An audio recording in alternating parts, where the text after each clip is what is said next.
ସବୁଦିନ ଯାଏ ନା। ହଁ ସବୁଦିନ ଗଲି ଯେ ଆଜି କେମିତି ଲାଗିଗଲା। ଆଜି କ'ଣ ହେଲା? ଆଜି ସେମିତି ଲାଗିଗଲାଣି। ମାନେ ଗଲା କେମିତି କେମିତି ମହୁ ଆଣୁଥିଲୁ କେମିତି? ନାଇଁ ମୋଟା ସଜ ହଉନଥିଲା ହଁ କାଢ଼ିବା ହଁ ପାଇଁ। ହଁ ହେଟା ତାଳିଲୁ ଶାବଳରେ ତାଳିଲୁ। ଶାବଳରେ ତାଡ଼ିକିରି ଏମିତିଆ କଲୁ। ଗାତଟା ଟିକେ ସଜ କଲୁ ଗଲା ଭଳିଆ। ହାତଟା ରହିଗଲା କେମିତି? ନାଇଁ ହାତଟା ରହିନି ଯେ ହଁ ଗଲି ଭିତରକୁ। ହଁ ଗଲେ ତାପରେ ଯେତିକ ପାଖ ପାଖ ଥିଲା ମହୁଟା ହଁ ସେ ମହୁ ଯାକ କାଢ଼ିଦେଲି ସବୁ ଯାକ। ହଁ ଯେତିକ ହାତ ପାଇଲାନି ଏମିତି ଗଳିଗଲା ଆଉ ମୁଣ୍ଡଟା ଗଳେଇ ଦେଲା ଆଉ।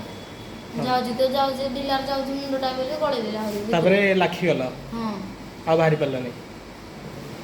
କେମିତି ଜାଣିଲେ କିଏ? ତା ବଡ଼ ବାପା ଯାଇଥିଲେ। ବଡ଼ ବାପା ତାପରେ କହିଲେ। ହଁ ତାପରେ ଲୋକ ଯାଇକି ବାହାର କଲେ। ସେ କେମିତି ଲାଗୁଥିଲା ସେଇଠି ପଶିଲା ବେଳେ? ନାଇଁ ପଶିଲା ବେଳେ ଟିକେ ଢିଲା ଢିଲା ହଁ ଥିଲା। ହଁ ନିଶ୍ୱାସ ନେଲେ ନେଉଥିଲି। ହଁ ନିଶ୍ୱାସ ନେଉଥିଲି ଯେ ମାନେ ଲୋକ ଆସିଲେ। ହଁ ହେ ପଥରଟା ଟିକେ ମେସିନ୍ ଲଗେଇଲେ। ହଁ ପଥରଟାକୁ କାଟିଲେ। ହଁ କାଟିକିରି ଇଏ କଲେ।